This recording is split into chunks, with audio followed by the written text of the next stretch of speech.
Let's jump right into it. We have a lot to get to, and I want you guys to be able to discuss all of your expertise with each other. So let's just jump right in. In the last few years, the pandemic really accelerated the drive towards sustainability. But many retailers are facing a lot of competition online, as we know. The rates of inflation and the cost of shipping has increased, and large return rates are hurting businesses. So just to start off, what are sort of the different attitudes around the world regarding sustainability and returns? Ben, I think this is more your wheelhouse. Why don't you start us off? What are the sort of different attitudes that people may have regarding returns?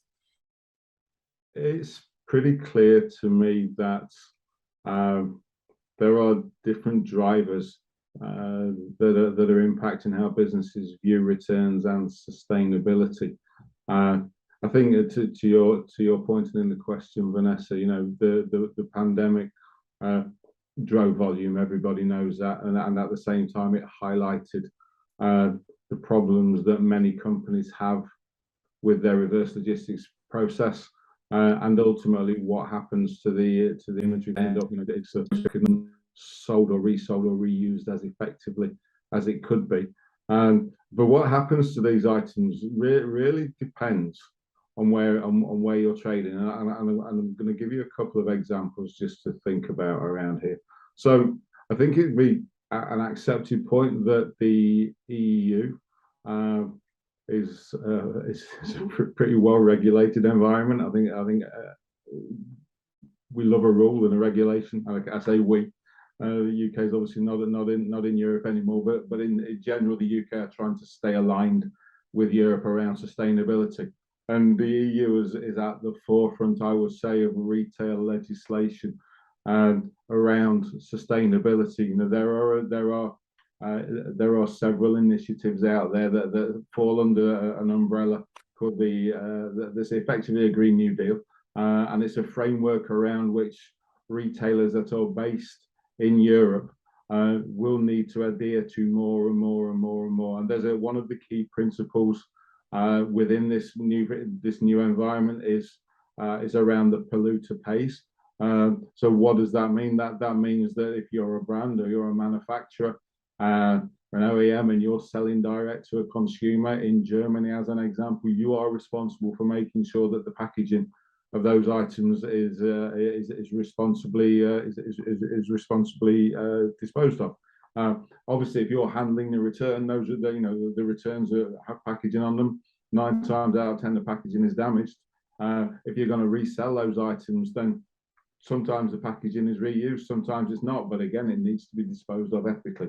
If you take the pretense of a retailer that's selling in the US to the domestic market, that regulation doesn't happen. It's not there. Therefore, it's not a thing to think about. If you're a US retailer selling into Europe, you've got to be aware of it, because whether you like it or not, you're part of that retail environment. So depending on where you are and who you are and how you're selling, the legislation is going to become a bigger part of how businesses operate.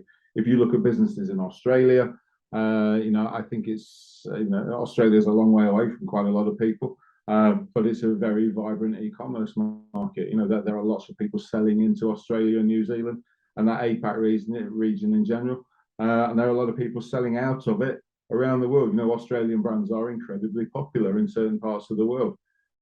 The brands down there tend to be very aware of the distance, and they seem to be a lot more conscious of the air miles and the travel miles that are involved, if you like, in terms of shipping items from one part of the world to another, and then they're incorporating that reshipping back to Australia as part of their as part of their reverse logistics process. But more and more and more of them are looking for in-market solutions, because they don't want to incur the carbon cost, never mind the financial cost of bringing items back. So again, I think I would look at, if you look at the US and the Americas as a region, that I'm going to say that environmentally probably well behind Europe in terms of legislation. European retailers are being bound by more and more legislation because of the new environment that's around, and the APAC retailers, while not compelled by legislation, seem to recognise that they're a distance apart from the rest of the world, and want to be and want to be seen to be more sustainable. So that's interesting, Ben. But you, in terms of what you've highlighted there, it seems to me that the regulatory push is really what's forcing change. How much do you think North American retailers that ship into Europe are even aware of some of the regulatory requirements? That's a loaded question. Thank you. So no, because the reason I ask is because I think of our clients and that ship into the EU, and this part of their logistics chain has never come up in any conversation. So I just wonder whether they're even aware. And I think it's a very valid point, Robin. Generally, I would say that if you look at that, I mean, when I look at the US, I have a view of the structure of the market where you've got the mega vendors, the Walmarts, and I'm not calling these guys out, but you look at the top 10 non-food retailers. They're not really limited flexible capital or access to finance. They're pretty aware of their obligations, but interesting enough, not many of them sell cross border. I think the way you look at the medium and the SMB businesses, I think they tend to be a bit more aware about the opportunity because they're probably a little bit more agile, and probably having to work harder to get there to generate their sales revenues. But they're probably not as aware of the environmental regulations as they could be. And I think to a certain extent, because they're US based and they're selling overseas, particularly if they're shipping direct to a consumer rather than selling from a 3PL in Europe and distributing from a 3PL in Europe, they're bypassing the regs because they don't need to be involved in it, and it's almost impossible to regulate. However, this is where the conscious thing starts to come in at some stage, right? Because I see very clearly, particularly with the West Coast retailers, and some on the East Coast, they are starting to make an effort because it's part of who they are. Yeah, the concept of polluter pays to me is very interesting. We're going through a huge thrash in Ontario right now, where our recycling boxes, I think on Jan 1, are going to go to a polluter pays model. And if you look at what goes into the recycling box, I mean, it's newspapers, it's all of your takeout food containers, it's bottles, and you look at the variety of products that go into the bin, and I just wonder how they're going to enforce that, and how they're going to make sure that the tonic bottle that I bought at the grocery store, that's high-end tonic from the UK, that the UK manufacturer is going to pay for the recycling in Canada. I mean, I just don't see it. And I would think that unless there's a regulatory umbrella around it, I see the same thing in terms of returns and the disposition of returns and where they go. I mean, there are returns that have to be destroyed for health reasons. Yeah. But there's a lot that goes into landfill, and there's a lot that goes into that just gets offshored as well, that goes to Africa. It gets put into containers and it gets shipped off. So it's to me it's a far more complex issue than just simply the regulatory framework, because it's the enforcement that's going to be difficult. No, completely, and so there are a couple of things I would say to that, Robin. There are countries in the Nordic regions who have got their recycling so well executed that actually, they use the recycling to power to create power. They are so organized that actually they're short of feed material, if you like.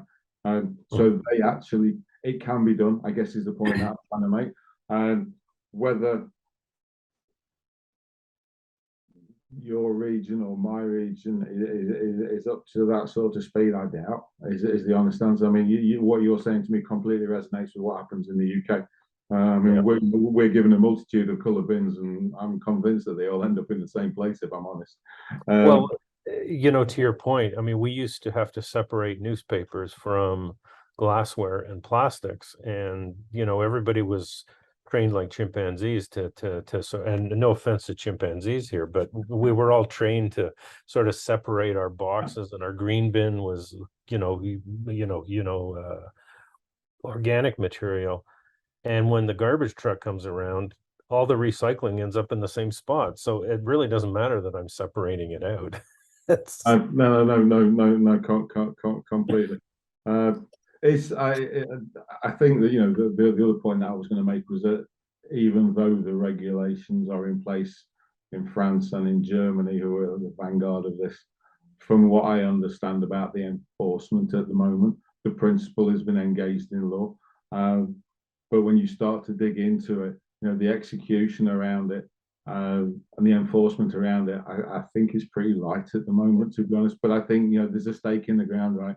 And there's no doubt in my that there will be a continuing drive towards all of these different measures. And look, and there should be. Let's make no bones about it.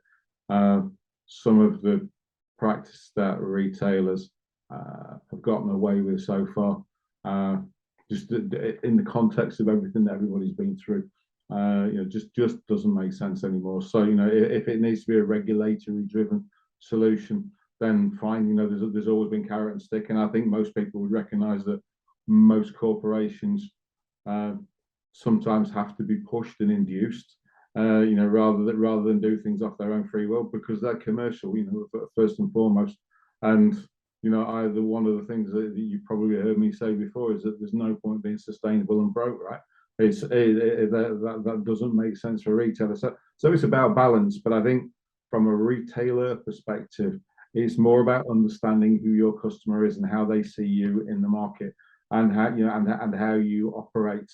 And there's been a cohort of buyers that have been bought up on fast and free, because that's how that's how certain vendors went into the market with their product offering, and then everybody felt compelled to follow. But that's a years old mantra now. There are people who have been bought up on fast and free who now recognise that firstly nothing is free. There's always a cost somewhere, and that actually, they're making a conscious choice to say we're not going to buy.